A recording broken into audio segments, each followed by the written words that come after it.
Here is exactly what no one tells you about Kinobody. So Kinobody preaches intermittent fasting, I believe the lean gains approach of 16-8 approach, drinking black coffee to suppress your hunger, suppress your appetite, sparkling water, and then some potatoes and chicken or something like that. Oh, and green and black dark chocolate. Also, I believe that Kinobody preaches that you should do incline barbell press, seated dumbbell press. I don't know if he still does this, but rest pause training, that or raises.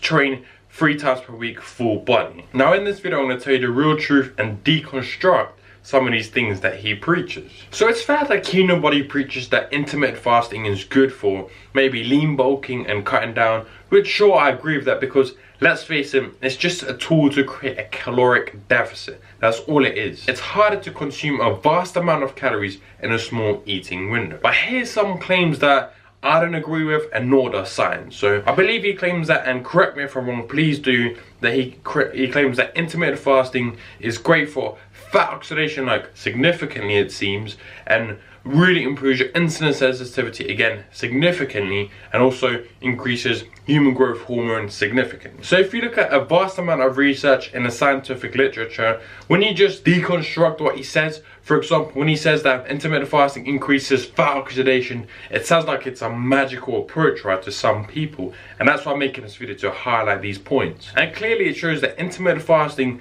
increases fat oxidation, fair enough, but only when you're in that fasted state. So when you eat breakfast, you're most likely consuming carbohydrates, and your body's going to use the carbohydrates instead of the fat for the fuel. It's like biology 101. And exact same goes for human growth hormone and insulin sensitivity.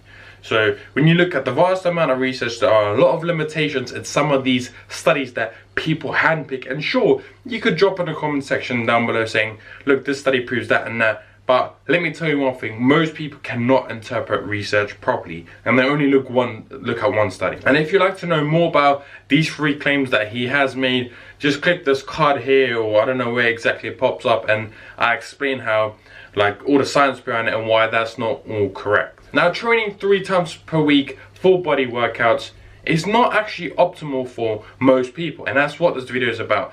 Let me tell you one thing, his approaches and what he preaches is not all optimal, right? It just isn't optimal for most people.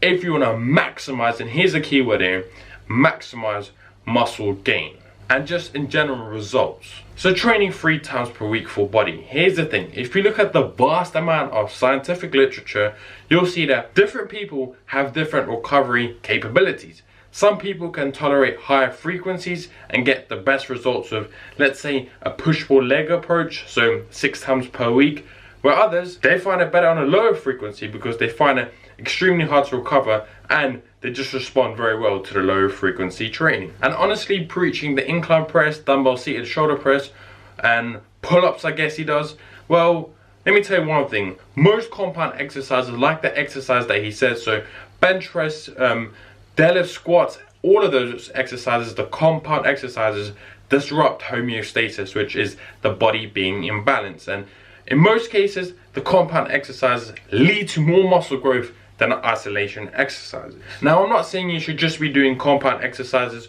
or just doing isolation exercises. No, I'm not saying that at all. But if you give anyone on the street a program with, let's say, 2 compound exercises per session, and you split that up to 6 days per week, so they hit their entire full body, well, they will see some muscle growth. And a physique survey that I guess Kinobody, again, preaches saying, take my physique survey and it will give you the course that you should be doing. Well, I went through the physique survey, and it's pretty simple, right? If you're a man, if you're a woman, how you look, and then it'll just give you a program. And guess what? The program that's going to give you is very, very simple. It's based on a few things. So if you want to cut down body fat and you want to go on an aggressive fat loss program, well, the caloric deficit is just going to be a lot larger, because a bigger calorie deficit means faster fat loss. And the same goes for bulking. If you're in a lean bulk, then the caloric surplus is going to be smaller. And if you're on, I don't know what programs he's really got, if you want to go on a bigger bulk, then the caloric surplus is going to be bigger. It's honestly that simple. And by the way, this claim that people need to train for their body type that I've seen people preach on YouTube, and you see these ads from these people, well, to be honest with you, that's all bullshit, because they'll say something like this. They'll say, create a physique that you've always wanted, big shoulders, big back. well, guess what? That program is just literally going to add more volume to your back and your shoulders, because we know that volume is the primary stimulus for muscle growth, hence those body parts will most likely grow a lot faster.